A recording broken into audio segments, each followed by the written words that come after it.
निहंताणं नमो सिद्धाणं नमो आयर्याणं नमो वज्रायाणं नमो लोये सव्वसाहुणम्।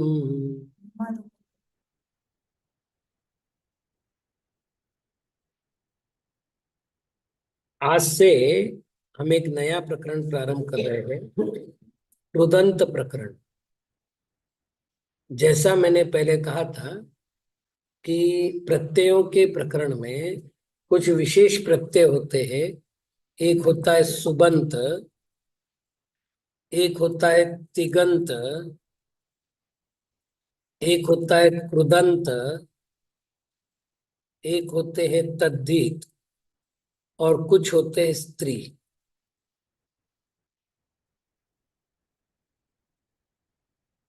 शब्दों के साथ जो प्रत्यय लगते हैं और जिससे विभक्ति के रूप बनते हैं उनको सुबंत प्रत्यय कहते हैं। ये 21 थे। सुऔजस समौजस टाभ्याम बिस गिभ्याम बेस घिसिभ्याम बेस घसोसाम नियो सुप। उसके बाद तिगंत के थे। तो तिगंत प्रत्यय में हमने देखा था कि आत्मनेय पद के प्रत्यय 9, परस्मय पद के प्रत्यय 9, उभय पद के प्रत्यय 18, इन सबको मिला करके 10 गण में धातु के अलग अलग रूप बन रहे थे। तो उन रूपों की दृष्टि से ये सारे प्रत्यय बनते हैं, मतलब धातुओं के साथ जुड़ने वाले प्रत्यय जो कालिक व्यवस्था बनाते हैं, लकार व्यवस्था बनाते हैं, उनको तिगंत प्रत्यय कहते हैं। ये बताने की जरूरी नहीं सब में अंत अंत लगा हुआ है। तो सुप अंत, टिक अंत, अब ऐसे कृत अंत जिसमें कृत प्रत्यय लगे हो उसको कृदंत कहते हैं। अब कृत प्रत्यय वस्तुतः 3 प्रकार के होते हैं, उनकी चर्चा अपन विशेष रूप से करेंगे। उसके बाद आता है कृदंत प्रत्यय। क्या होते हैं? धातु के साथ ऐसे प्रत्यय लगते हैं कि उससे हमें कालिक रूप बनाने के लिए अथवा अव्यय बनाने के लिए बड़ा काम आते हैं। जैसे मुझे कहना है भोजन करके घर गया, तो भुक्त्वा कहने के बाद मेरा काम हो गया भोजन करके कहने में। जैसे मैंने कहा वो पढ़कर आया, तो मैंने कहा पठित्वा, तो काम हो गया, तो त्वा प्रत्यय लगा। उसने पढ़ा, तो मैंने कहा तेन पठित, तो पठितः पुल्लिंग होने पर पठितः, तो मेरा काम हो गया उसने पढ़ा इतना वाक्य बोलने के लिए तेन पठितः। तो इस प्रकार से शब्दों के रूप बनाने के लिए जब हमें धातुओं से व्यवस्था बनानी पड़ती है तो कृदंत प्रत्यय लगते हैं, तद्धित प्रत्यय लगते हैं प्राय करके शब्दों के साथ, और उसके अलग अलग अर्थ बनते हैं। तो तस्य हित तद्धित। अंत में पुल्लिंग से स्त्रीलिंग बनाने के लिए जो प्रत्यय प्रयोग किए जाते हैं उनको स्त्रीलिंगी प्रत्यय कहते हैं। कुल मिलाकर के प्रत्यय है। कृदंत प्रत्ययों में से एक प्रत्यय की चर्चा आज अपन करते हैं, वो है त प्रत्यय।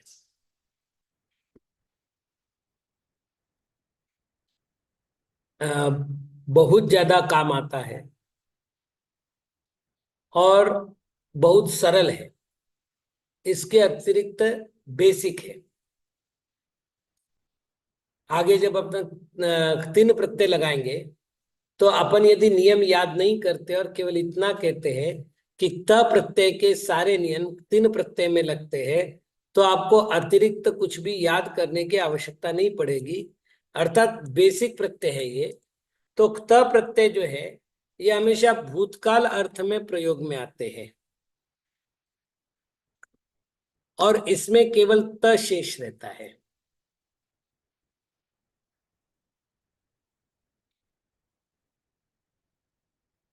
मतलब भूतकालीन कर्म का विशेषण बनाने के लिए इसका प्रयोग होता है। जैसे उसने भगवान को देखा, तो मैं कहूंगा तेन भगवन्तः भगवंतम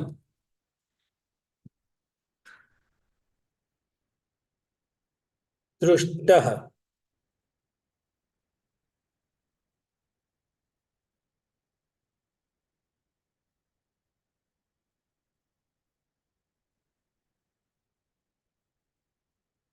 तो ये एक विशेष बात है। अच्छा, एक और बात, इसका अधिकांश प्रयोग होता है या तो भाववाच्य में या कर्मवाच्य में। अधिकांश प्रयोग का अर्थ आप समझ गए होंगे कि अपवाद रूप में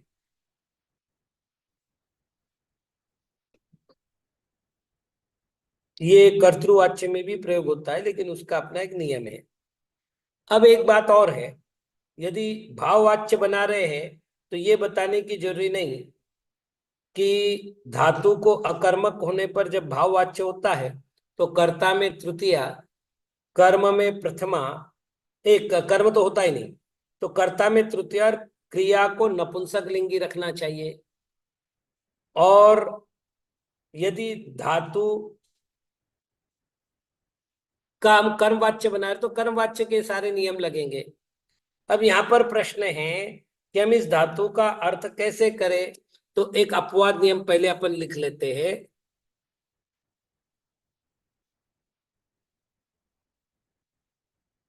अपवाद नियम है, यदि धातु अकर्मक हो, यदि धातु गत्यर्थक हो, यदि धातु स्था हो, रु हो, इत्यादि धातुओं के साथ कर्ता के अर्थ में भी त प्रत्यय का प्रयोग होता है। मतलब कर्तृवाच्य में भी। अब आप देखो, पहले अपन ने क्या नियम बनाया कि भाववाच्य और कर्मवाच्य में इसका प्रयोग होता है। लेकिन अपवाद क्या है, यदि अकर्मक धातु हो, गत्यर्थक धातु हो, स्थार हो, आदि कुछ धातु ऐसी है, ऐसा होने पर कर्तृवाच्य में भी प्रयोग होता है। उदाहरण के लिए, वह वन में गया, तो सह वनम गतः।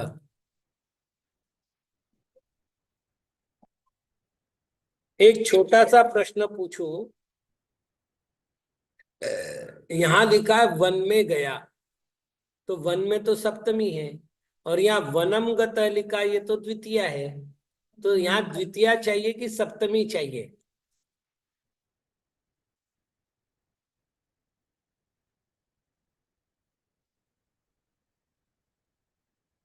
ये आप लोगों के लिए खुला प्रश्न है, अनम्यूट ऑल कर रहा हूं मैं।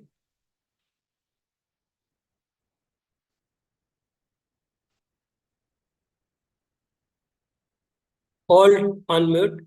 हाँ, अब मेरा प्रश्न है कि यहाँ मैंने लिखा है सह वनम गतः। मैं पर कभी ये नहीं कर रहा हूँ, संधि के नियम का पालन नहीं कर रहा हूं। तो स वने गतः चाहिए कि स वनम गतः चाहिए? वनम गतः। क्यों? क्योंकि कर्म पद द्वितीय विभक्ति में रहता है। नहीं, यह कर्म कहाँ है? वनम। वनम कर्म कहाँ हुआ? वनम तो यहाँ पर जो है वो बिल्कुल अधिकरण हो गया। इस उद्देश्य करके उसका गमन होता है, तो कर्तृ जिस उद्देश्य से गमन करता है उसके लिए वो पद कर्म पद कहलाता है। कर्म पद जी, एक तो वो हो प्रयोग गया। में की बजाय और सरल सा उत्तर ये है कि गमनार्थक जितनी धातु है उसके साथ द्वितीया का प्रयोग होता है। ये अपन ने द्वितीया के प्रकरण में देखा भी था। यही अगर छोटी छोटी बातें ध्यान में रहती है तो जब हम वाक्य प्रयोग करते हैं तो इस प्रकार की बाधाएं नहीं आती।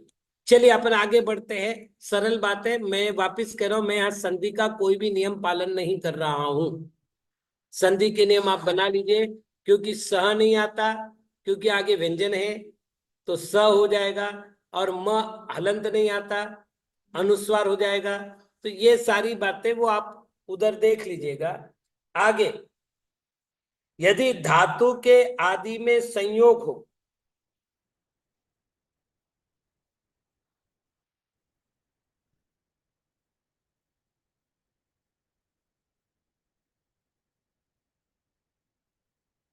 धातु में य र ल व पाया जाए,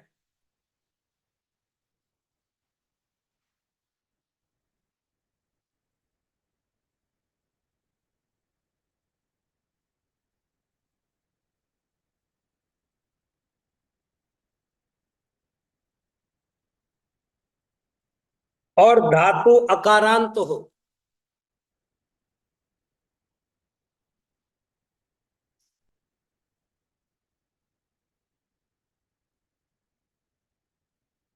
अब देख लो, आप तीन चीजें बता रहा हूं मैं।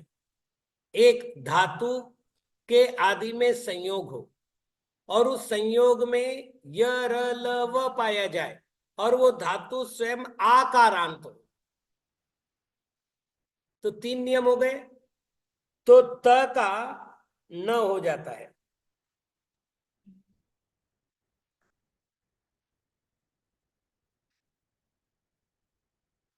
अब ये त कहां से आया, तो ध्यान रखिएगा, त प्रत्यय का हमने कहा था त शेष रहता है, तो त के स्थान पर न शेष हो जाएगा, मतलब त का परिवर्तन न में हो जाएगा। जैसे उदाहरण के लिए अपन एक देख लेते हैं, एक धातु है द्रा, और हमें त करना है, तो होगा क्या, द्रा धन त। अब हम क्या कर रहे हैं वो देखो, हमारा पहला प्रश्न था धातु के आदि में संयोग है, तो यहां पर तो एक ही स्वर है, दो तीन स्वर तो है नहीं, तो वही आदि है वही अंत है। लेकिन धातु का आदिपना क्या है, तो ये है द र आ।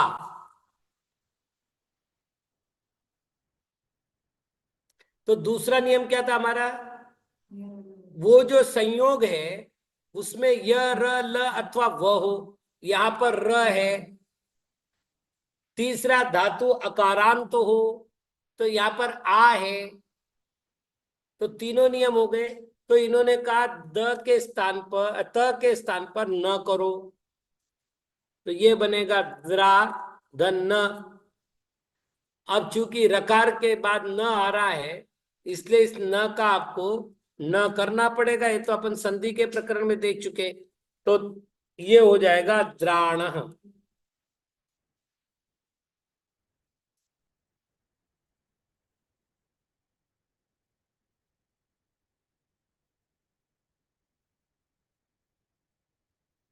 चलिए अगला नियम देखते हैं। धातु के अंत में दकार हो,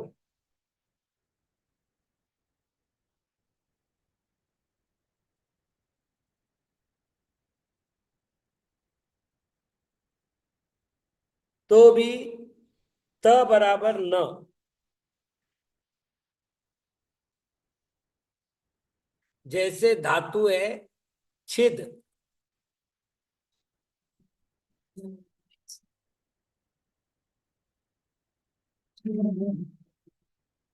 इसके साथ हमें प्रयोग करना है त।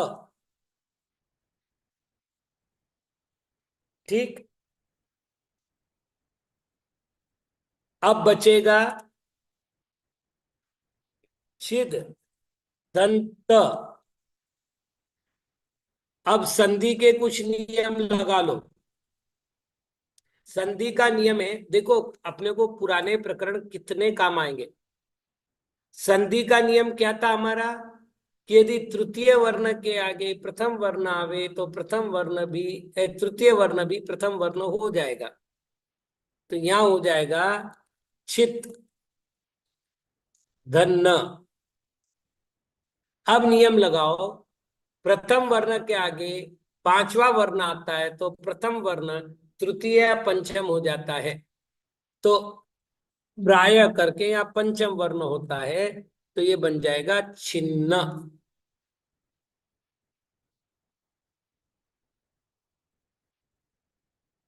ठीक। आगे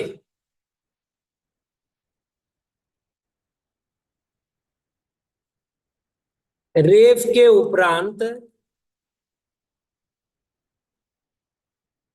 त प्रत्यय का प्रयोग करते हैं,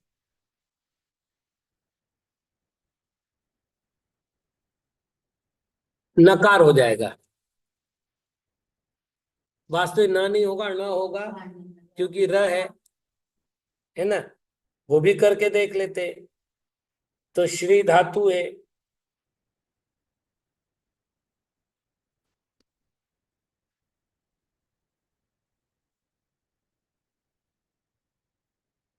और इसके साथ त प्रत्यय लग रहा है। तो पहली बात तो है कि यहां पर श्री का शिर आदेश होगा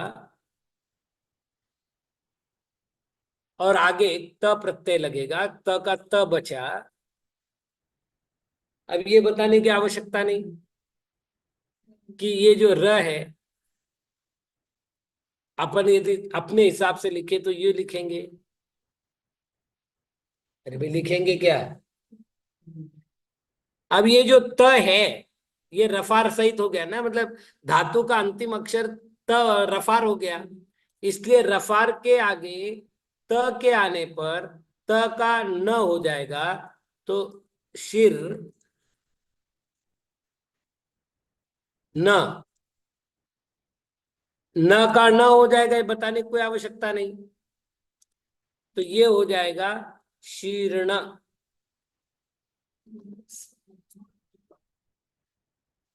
और ये पहले अपन देख चुके हैं, यदि श श स इन तीन को छोड़ दिया जाए तो बाकी व्यंजनों के ऊपर रफार आने पर उस व्यंजन का विकल्प से द्वित्व होता है। तो एक तो ये रूप भी बन सकता है और एक ये रूप तो बन ही रहा है।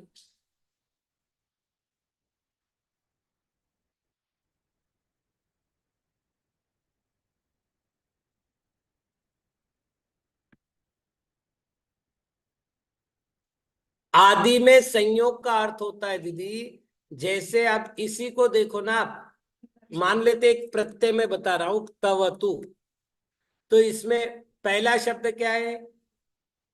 त। और ये संयोग है क्योंकि इसमें कौन कौन से वर्ण है? क, त, अ। एक से अधिक वर्ण जुड़े हुए हैं। तो पहली बात है कि मतलब धातु का प्रारंभ ही जोड़ अक्षर से हुआ है, तो उसको कहेंगे धातु के आदि में होने वाला संयुक्त, संयुक्त पना। दूसरा प्रश्न था, कर्तृवाच्य में प्रयोग करना आसान है और कर्म और भाववाच्य में प्रयोग करना थोड़ा कठिन होता है क्या? नहीं दीदी, यदि आपने मेरी वो 2 क्लासेस जो हुई थी अगर उसको देखा होगा तो बहुत आसान है कर्मवाच्य और भाववाच्य भी बनाना। समस्या ये है कि हम लोग इसके अभ्यास को नहीं कर पाते, इसलिए ये कठिनाई का अनुभव होता है। अभ्यास पर करने के बाद ऐसा नहीं होगा। और दूसरा प्रश्न क्या है, शांति धारा में फिर छिन्नी छिन्नी और भिन्नी भिन्नी हो कैसे हुआ? तो छिन्नी नहीं हुआ है नेहल दीदी, कर्मवाच्य और भाववाच्य की क्लासेस स्वतंत्र हुई है 2। पूरा उसको यहां समझाया गया है कर्मवाच्य और भाववाच्य को। अब नंबर तो मुझे भी याद नहीं, लेकिन हुई है। अ, जैसे ये छिद धातु है, आप जो शांति धारा की बात कर रही है, तो जब भी छिद धातु का प्रयोग होता है उसमें नकार का आगमन होता है। ये आपने को प्रक्रिया प्रकरण में मिल जाएगा। ये बनेगा छिंद, और जब इसका प्रयोग होगा तो छिंदी, भिंदी होगा, छिन्नी नहीं होगा, छिंदी होगा। तो वहां पर जो है वो त प्रत्यय का प्रयोग नहीं है। आगे बढ़ते हैं। यदि मन, बुध, पुज,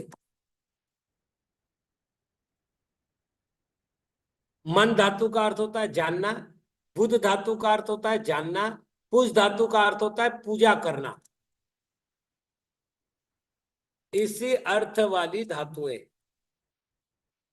मतलब आप देखो, और इस धातु के जैसे पूज के लिए अर्च है, अर है, इत्यादि और भी जो धातु है, यदि ऐसे धातु का प्रयोग हो रहा हो तो त प्रत्यय वर्तमान काल में होता है।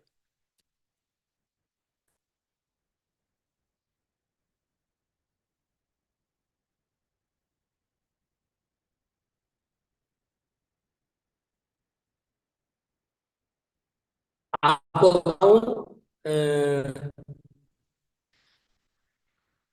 एक प्रश्न उमा श्रावकाचार्य का मंगलाचरण है। मैं मंगलाचरण लिख देता हूं।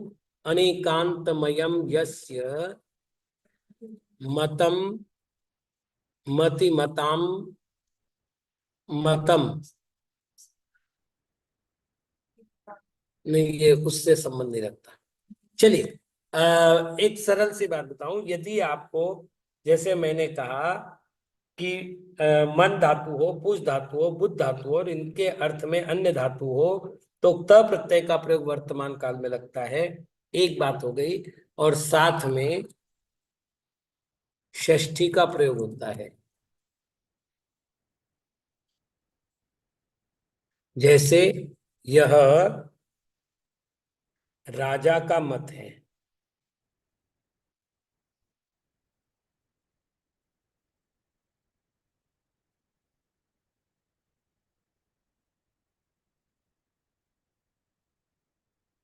यह राजा का मत है, यानी राजा के द्वारा सम्मत है, राजा इसको मानता है।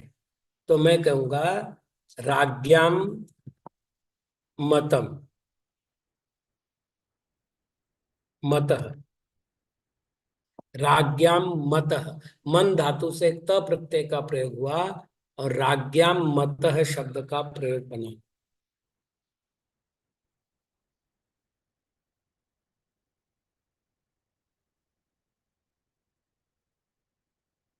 रूबी दीदी, मेरे यहां से आवाज में कोई कमी नहीं है। चलिए, तो षष्ठी का प्रयोग होगा, ये भी विशेष है। और वर्तमान काल में होगा। अभी तक क्या बोल रहे थे अपन? त प्रत्यय का प्रयोग भूतकाल के अर्थ में होता है, ले हम यहाँ कह रहे हैं त प्रत्यय का प्रयोग वर्तमान अर्थ में होता है। एक और नियम, यदि सकर्मक धातु हो तो कर्ता में तृतीया, कर्म में प्रथमा विभक्ति का प्रयोग करके क्रियाकालीन कर्म के अनुसार रखना चाहिए। यानी सकर्मक धातु हो तो त प्रत्यय का प्रयोग करते हुए कर्मवाच्य वाक्य बनता है। बस इतना सा नियम है। और त प्रत्यय का प्रयोग नपुंसकलिंग भाववाचक बनाने के लिए होता है। जल्पितम, कथितम, शयितम, स्थितम। इसके अलावा जो महत्वपूर्ण नियम है वो है, पुल्लिंग हो तो इसके रूप बनेंगे वीर के समान, स्त्रीलिंग हो तो इसके रूप बनेंगे विद्या के समान, और नपुंसक लिंग हो तो इसके रूप बनेंगे ज्ञान के समान। अब विशेष बात क्या है कि इसका प्रयोग तीनों ही लिंगों में होगा, सातों ही विभक्तियों में होगा। मतलब हम जैसे उदाहरण के लिए एक अर्च धातु देख लेते हैं। ठीक, अर्च धनक त, चूंकि अर्च धातु जो है वो सेठ धातु है, इसलिए बनेगा अर्चित। पुल्लिंग बनाएंगे तो अर्चित वीर की तरह, है ना। अपन एक काम करते हैं, ऐसे ही रखते हैं इसको अर्चित। अब इसको पुल्लिंग में बनाते हैं, तो वीर की तरह बनाओ। अर्चित अर्चितौ अर्चिता प्रथमा, अर्चितम अर्चितौ अर्चितान द्वितीया, अर्चिता अर्चितेन अर्चिताभ्याम अर्चितैहि तृतीया। इस तरह से पूरे की पूरे रूप बना लो। मतलब इसके तीनों वचन बनेंगे, सातों विभक्तियां बनेगी। अब यही यदि स्त्रीलिंग में करना है तो अर्चिता अर्चिते अर्चिता प्रथमा। यदि नपुंसक लिंग में बनाना है तो अर्चितम अर्चिते अर्चितानि प्रथमा। अब आज मैं क्या करता हूं, आपको इसके नोट्स भेजता हूं और साथ में इसके जो धातुओं के रूप बनते हैं पुल्लिंग स्त्रीलिंग नपुंसक लिंग में, कम से कम 100 सवा 100 धातु के रूप आपको भिजवाता हूं, तो आपको अभ्यास के लिए विशिष्टता होगी। हाँ, कुछ धातुओं के रूप ऐसे हैं जिनके स्वतंत्र उपयोग हुए हैं। उदाहरण के लिए दा धातु का अर्थ दत्त बनता है, धा का हित बनता है, अस का भूत बनता है। तो वो जो स्वतंत्र धातु है जिसका अलग सा कोई उपयोग नहीं है, वो मैं जैसे कि वैसे लिखवा के भेजता हूं, तो आपको ये रूप को रटने में सुविधा होगी। आज इतना ही। ओम नमः।